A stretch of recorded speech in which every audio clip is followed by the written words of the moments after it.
So when you started downloads, how did you kind of explain it to your parents? Like, what are you doing with your startup? How do you explain your work to your parents? It's a very good question.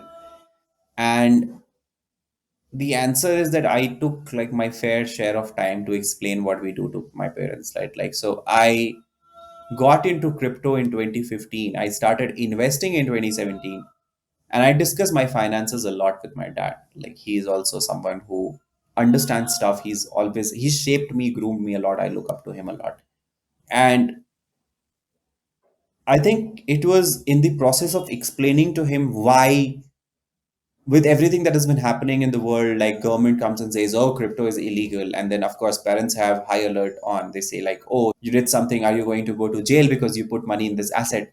Right? Like, I was always having very frank discussions on what exactly is crypto. Their understanding of crypto is like way better than what someone who's a 65-year-old in India would have. And that has only happened because we have had these conversations over 4 years. So I don't know if it was that, or the fact that I was working at Merkel Science and they already knew that what I mean when I say that someone has been scammed and that FBI would use us. They of course don't know the technicalities, but on a higher level, they know that okay, a group of people are there, it's a community, that community needs tools to function, and this is what they're gonna do. Right? Like, the tricky part has been explaining to them, because they are people with medical backgrounds, that what do I mean when I say that a company needs a suite of tools to function. So because they don't know MailChimp, they don't know HubSpot, they don't know, like, they use Gmail, but they don't see it that way, right? Like, that Gmail is a tool that they're using to do their day to day. As long as they get that, I think it's fairly easy to just draw a parallel. And for them to understand, all they need to know is that we are trying to work with a group of people where everyone is equally a boss. That's it.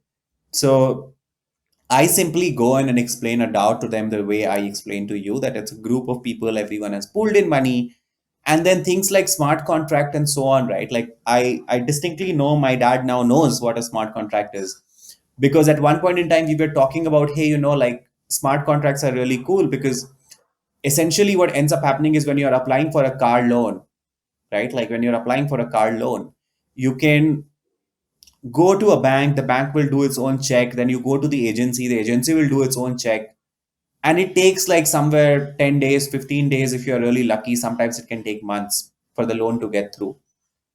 In crypto, everything you do is getting stored on chain, right? Like, so the first thing I explained to my parents, I think 4 years back, was like, in blockchain, whatever is written is most likely the truth, right? Like, so you trust it. If it says that this is a 5-star rated restaurant based on reviews from 30 people, it is probably true, because it's very tough to cheat blockchain, like, or to, like, it has to go through something like 51% attack and so on, which is not easy. So they understood, like, okay, something written on blockchain, that's true. So it becomes easy for me, because I go in and say, hey dad, you know what, everything around your money, your habits are there on the blockchain. Let's say if that's on the blockchain, then I trust it. When blockchain comes and says that, oh, you are a credible person or a credit worthy person, it's on blockchain and I trust it, because it's by nature of how blockchain is built.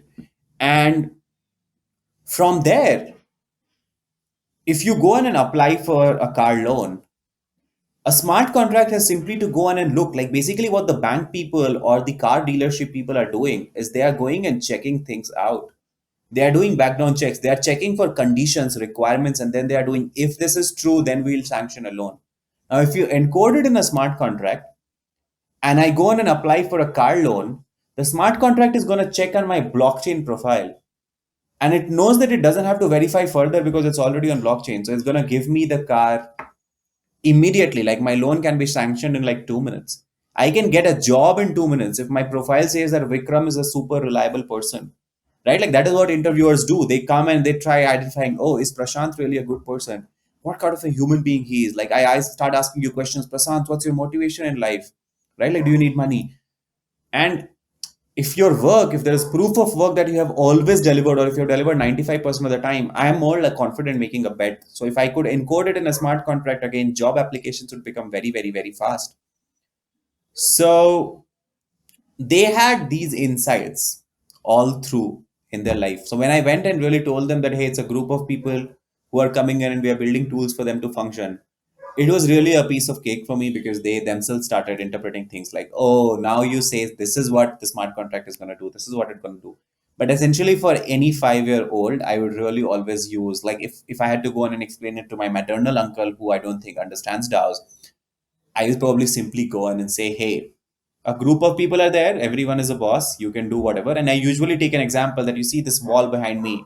I wanted to paint this map into golden colors, and I feel we should do it golden because anyone who comes into the room is going to spend more time here, and I'm also offering drinks, so they are maybe going to order more, and it's basically going to help my business.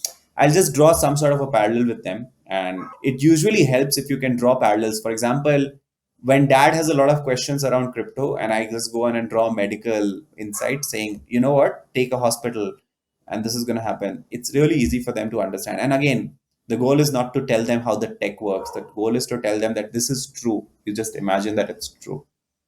But it's not very comfortable, honestly, like explaining it to, it's not comfortable explaining it to VCs, let alone parents. Like I've talked to so many venture funds, and like we still keep getting questions, what is your hypothesis on DAOs, do you think DAOs will work, is Polygon a DAO? I'm like, see, you can again, like, you can have your own fluid definitions. By, if you are really brutal on DAOs being entities where everything is being done on the chain, where everything is truly decentralized, we probably have no DAO in the world. Like, we would have zero DAOs in the world. So your definition of decentralized autonomous organization needs to be a little fluid, because we are still evolving right now. Yeah. Absolutely, absolutely. I think that's a good way to put it.